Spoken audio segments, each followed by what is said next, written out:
We are ninjas. We are brothers.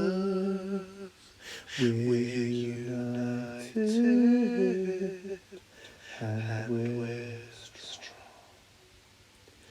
We are heroes. We are turtles. We're united.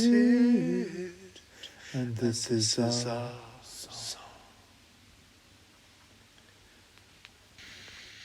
The following chapter contains the aftermath of some strong, graphic violence.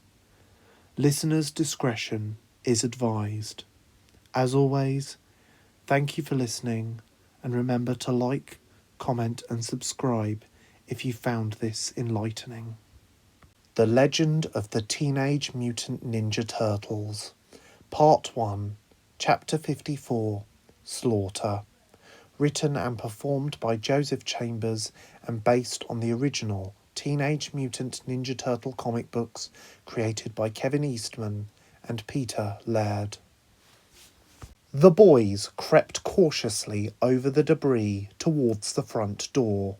Leo with a look of stony determination, Donnie with a look of great grief and immeasurable sadness, Raph with a look of absolute outrage and disgust, and Mikey with infinite trepidation and unease. Leonardo paused at the door and sighed deeply, preparing himself for the worst and trying to hold back any emotional connection to the scene. They were here to work out who did this. Nothing else mattered. He pushed open the door and his brothers followed him, creeping in on the balls of their feet as they did. The reception was wallpapered a bright green and had canvases of New York vistas and skylines in abundance. A vase of roses sat on a desk next to a pile of now forever to be uncompleted paperwork and a computer.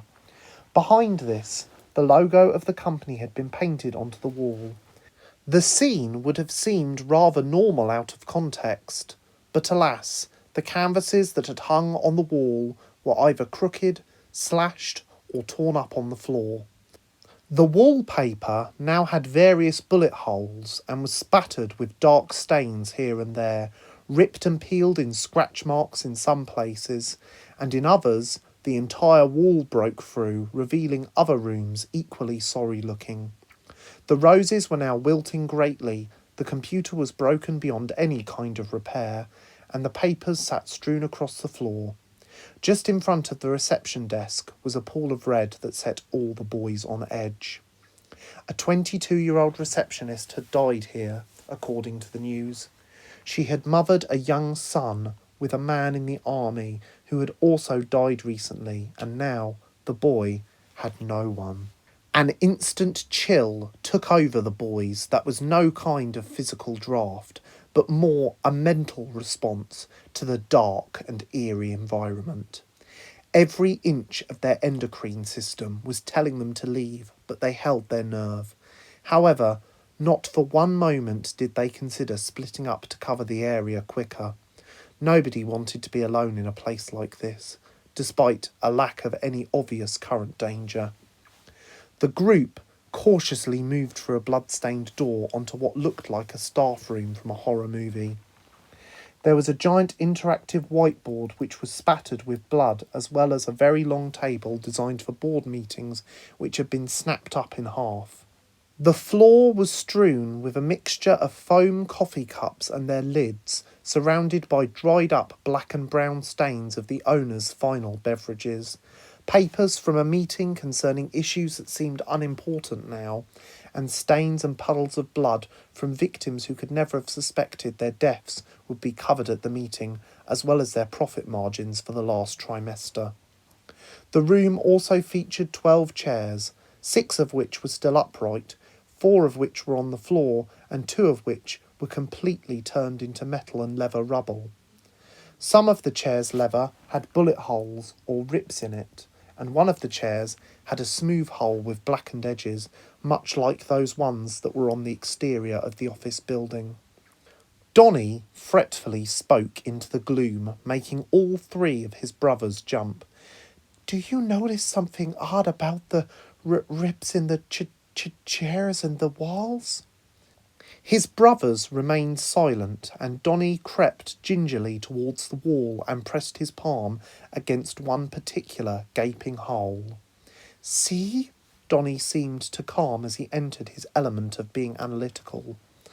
The hole gets smaller as it progresses through the wall, indicating it was made by some kind of tall cone shape, maybe a horn, and the height is consistent with that of, well, I've been thinking maybe the rhino mutant we met. As for the bullet holes, and from what I can gather, laser cannon holes, although the rhino couldn't have operated any kind of gun on all fours, perhaps his warthog friend could have, Donatello answered. The boys had covered the ground floor of the building and found nothing else of consequence. So they moved on to the first floor and were stunned by a display of strange holes and scratches in the wall. Donny was suddenly very intrigued by the wall and looked at it for a few moments before saying worriedly, "This is a Masonic cipher. It says the Shredder is going to use a giant drill to destroy New York in 20 days, thanks to a man-made volcano in the middle of Central Park." He paused while his brothers gave him looks of terror. "Wait," said Donatello. "There's more over there." He indicated the wall on the other side of the room. Donatello began to translate once again. "Unless we," he gulped, "hand over the rat."